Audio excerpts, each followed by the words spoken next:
تو مجوسی نے کہا کہ میرا تو کوئی ایسا عمل نہیں ہے، لیکن ایک بات ہے، میری 5 بیٹیاں ہیں اور 4 بیٹے ہیں۔ تو 4 بیٹیوں کی شادی میں نے اپنے ہی 4 بیٹوں سے کی ہے، اور وہ ایک بیٹی رہتی تھی، وہ بڑی غیرت مند بیٹی تھی میری، تو اس کی شادی میں نے اپنے ساتھ کی ہے۔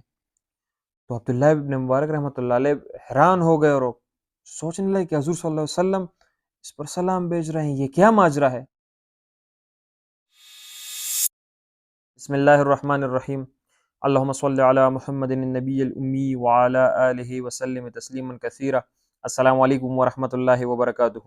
آج میں آپ کو ایک واقعہ سنانا چاہتا ہوں کہ حضور صلی اللہ علیہ وآلہ وسلم کا ایک مجوسی کافر کو سلام بھیجنا اور اس سے جنت میں داخل ہونے کا وعدہ کرنا۔ عبداللہ ابن مبارک رحمۃ اللہ علیہ اللہ کے ایک بہت بڑے ولی گزرے ہیں۔ وہ فرماتے ہیں کہ ایک دن میں بیت اللہ شریف میں سو رہا تھا تو مجھے حضور صلی اللہ علیہ وآلہ وسلم کی زیارت نصیب ہوئی۔ تو حضور صلی اللہ علیہ وآلہ وسلم نے مجھ سے فرمایا کہ بغداد جاؤ اور بغداد میں ایک بہرام نام کا مجوسی ہے، اسے میرا سلام کہو اور اس سے کہو وعدہ اس سے لو کہ اگر تم یہ ایک کام کر لو تو مجھ سے جنت کی چابیاں لے لو۔ جب عبداللہ ابن مبارک رحمۃ اللہ علیہ اٹھے تو حیران ہو گئے کہ حضور صلی اللہ علیہ وسلم کا ایک مجوسی کافر کو سلام بھیجنا اور اس سے جنت میں داخل ہونے کا وعدہ کرنا۔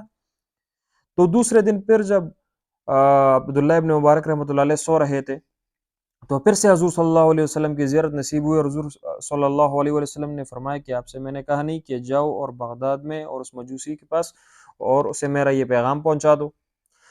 تیسری مرتبہ پھر جب حضور صلی اللہ علیہ وسلم کی زیارت ہوئی تو وہ بہت غصہ ہوئے اور فرمایا کہ آپ سے میں نے کہا کہ جاؤ اور اس مجوسی کو میرا یہ پیغام پہنچا دو۔ تو تیسری مرتبہ جب عبداللہ ابن مبارک رحمۃ اللہ علیہ نے خواب دیکھا تو فوراً اٹھے اور بغداد کی طرف فوراً روانہ ہو گئے۔ جب بغداد پہنچے تو وہاں لوگوں سے اس مجوسی کے گھر کا پتہ پوچھا تو لوگوں نے کہا کہ آپ کو مجوسی سے کیا کام، آپ کو مجوسی کے گھر کیوں جانا ہے؟ تو عبداللہ ابن مبارک رحمۃ اللہ علیہ نے فرمایا کہ آپ بس مجھے ان کے گھر کا پتہ دے دیں۔ تو لوگوں نے ان کو ان کے گھر کا پتہ دے دیا، اور وہ جب مجوسی کے گھر پہنچے تو ان کے جو ہے گھر کا دروازہ کھٹکھٹایا تو مجوسی باہر نکلا۔ تو اس سے پوچھا کہ آپ بہرام مجوسی ہیں؟ تو اس نے کہا کہ ہاں میں ہوں۔ تو عبداللہ ابن مبارک رحمۃ اللہ علیہ نے اس سے کہا کہ ہمارے نبی حضرت محمد صلی اللہ علیہ وآلہ وسلم نے آپ پہ سلام بھیجا ہے اور فرمایا ہے کہ اس سے وعدہ لے لو کہ اگر یہ ایک کام کر لو تو مجھ سے جنت کی چابیاں لے لو۔ تو وہ مجوسی بالکل حیران رہ گیا کہ آپ کے نبی نے مجھ پر جو ہے سلام بھیجا ہے اور مجھ سے جنت میں داخل ہونے کا وعدہ کیا ہے۔ تو عبداللہ ابن مبارک رحمۃ اللہ علیہ نے اس سے پوچھا کہ آپ ایسا کون سا عمل کرتے ہیں کہ حضرت محمد صلی اللہ علیہ وآلہ وسلم نے آپ پر جو ہے سلام بھیجا ہے اور آپ کو جو ہے جنت میں داخل ہونے کا وعدہ کیا ہے؟ تو مجوسی نے کہا کہ میرا تو کوئی ایسا عمل نہیں ہے، لیکن ایک بات ہے، میری 5 بیٹیاں ہیں اور 4 بیٹے ہیں۔ تو 4 بیٹیوں کی شادی میں نے اپنے ہی 4 بیٹوں سے کی ہے، اور وہ ایک بیٹی رہتی تھی، وہ بڑی غیرت مند بیٹی تھی میری، تو اس کی شادی میں نے اپنے ساتھ کی ہے۔ تو عبداللہ ابن مبارک رحمۃ اللہ علیہ حیران ہو گئے اور سوچنے لگے کہ حضور صلی اللہ علیہ وسلم اس پر سلام بھیج رہے ہیں، یہ کیا ماجرا ہے؟ اس سے کہا کہ یار یہ چھوڑو، مجھے جو ہے صحیح بات بتاؤ کہ مطلب عمل کون سا کرتے ہو؟ تو مجوسی نے کہا کہ صبر کرو، ابھی آگے سنو، میں آپ کو سارا پتہ چل جائے گا۔ تو اس مجوسی نے کہا کہ جب میں نے اپنی اس بیٹی سے شادی کی تو میں نے جو ہے اپنا کمرہ جس طرح دلہن کے لیے سجاتے ہیں میں نے سجا دیا، تو وہ میری بیٹی جو ہے دلہن جو میرا اندر انتظار کر رہی تھی۔ جب میں ہم بستری کے لیے اپنے کمرے کی طرف بڑھا تو پیچھے کسی نے دروازہ کھٹکھٹایا۔ جب میں نے دروازہ کھولا تو باہر ایک عورت کھڑی تھی اور اس کے ہاتھ میں چراغ تھا بجھا ہوا۔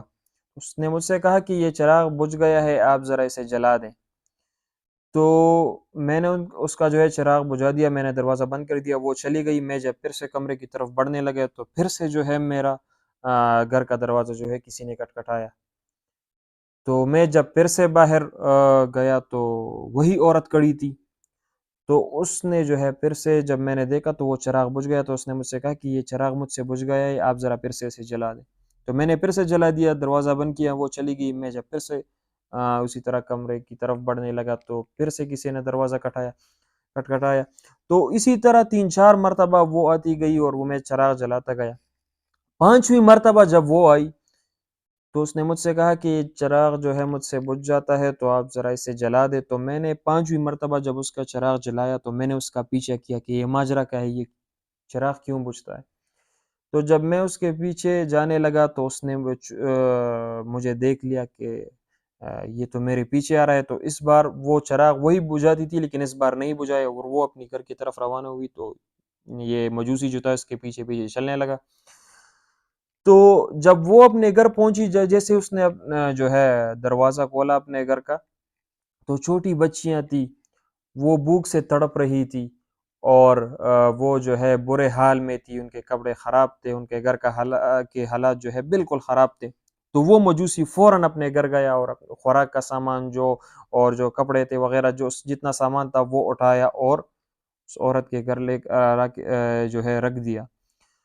تو اس عورت سے اس مجوسی نے کہا کہ تمہاری ان بچیوں کی ساری ذمہ جو ہے وہ مجھ پر ہے، ان کی شادیاں بھی میں کروں گا، ان کی مثال کے طور پر ان کے جہیز کا جتنا سامان جو بھی ہو وہ مجھ پر ہے، اور مرنے تک اس کے کفن تک کا جو ہے سب خرچہ جو ہے وہ میں کروں گا.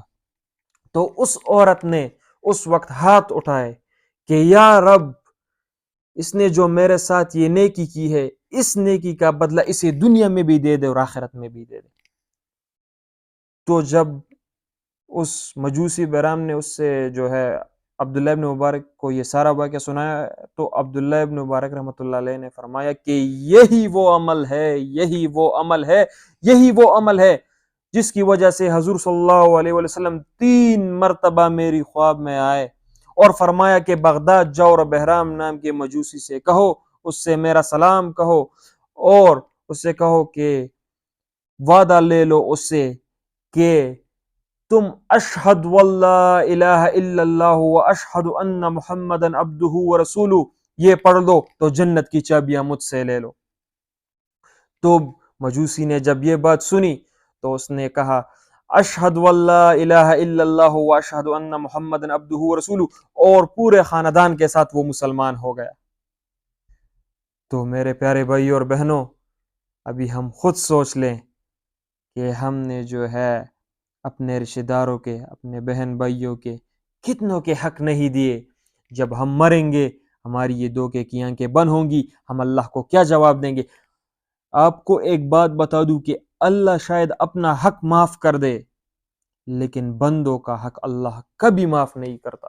جب تک وہ بندہ معاف نہ کرے اللہ اس بندے کا حق آپ کو معاف نہیں کرے گا، اس پہ آپ کو سزا ضرور ملے گی. ہاں جب وہ بندہ آپ کو معاف کر دے تو پھر ٹھیک ہے، لیکن مرنے سے پہلے جتنے بھی حقوق العباد ہے وہ سارے ادا کر دو. اپنی زندگی کو سنت کے مطابق لے آؤ، اللہ کے حکم کے مطابق لے آؤ، تاکہ جب ہم اللہ سے مل رہے ہوں اور جب ہم اپنے نبی صلی اللہ علیہ وسلم کے سامنے جا رہے ہوں تو اللہ بھی خوش ہو رہا ہو، ہم بھی خوش ہو رہے ہوں، ہمارے نبی بھی خوش ہو رہے ہیں، سب جو ہے ہم خوش ہو رہے ہیں. ایسا نہ ہو کہ ہمارے نبی بھی ناراض ہم سے، اللہ بھی خدا نخواستہ ہم سے ناراض اور ہم اپنی آنکھیں نیچے کر کے جو ہے کھڑے ہیں. یہ بہت نقصان کی بات ہوگی اس وقت، کیونکہ اس وقت جو ہے پھر ہم روئیں گے، گڑ گڑائیں گے، آنسو ختم ہو جائیں گے، خشک ہو جائیں گے، خون شروع ہو جائے گا، خون خشک ہو جائے گا، ختم ہو جائے گا، اس سے پیپ شروع ہو جائے گا، ختم ہو جائے گا، اپنے آنسوؤں میں جو ہے ڈوب جائیں گے.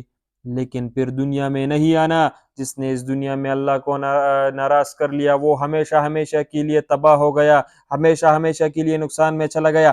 جس نے اس دنیا میں اللہ کو راضی کر لیا، اوروں کے حقوق نہ کھائے اور اللہ کو راضی کر لیا تو اللہ سے خوشی سے وہ ملا. اللہ بھی اس کو دیکھ کر خوش ہو رہے ہوں گے، نبی بھی اس کو دیکھ کر خوش ہو رہے ہوں گے، یہ بھی خوش ہوگا اور یہ ہمیشہ ہمیشہ کے لیے جنت میں چلے جائے گا. اللہ کا دیدار ہوگا، حضور صلی اللہ علیہ وسلم کا دیدار ہوگا، جنت میں حوریں ہوں گی، خوشیاں ہوں گی، مزے ہوں گے، نہ ختم ہونے والی زندگی ہوگی اور پھر وہ ہمیشہ ہمیشہ کے لیے خوشیوں کی زندگی گزار رہا ہوگا.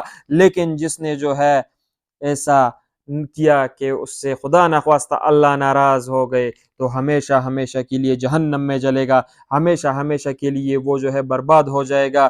وہ پھر ترسے گا، روئے گا، تڑپے گا، لیکن پھر دنیا میں نہ آ سکے گا، نہیں آ سکے گا، یہاں تک کہ جب تک مسلمان اپنی سزا جو ہے وہ مکمل نہ کر لے پھر وہ جنت میں جائے گا، لیکن وہ سزا بہت خطرناک سزا ہوگی۔ تو جتنے بھی حقوق ہیں وہ ادا کر دیں مرنے سے پہلے پہلے۔ انشاءاللہ ان باتوں کا ضرور خیال رکھیں، اپنے آپ کو سنت کے مطابق بنا لے، اپنی زندگی کو سنت کے مطابق بنا لے، اللہ کے احکام پر چلے، اللہ دنیا اور آخرت دونوں خوشی سے بھر دے گا انشاءاللہ۔ جزاک اللہ۔ السلام علیکم ورحمۃ اللہ وبرکاتہ۔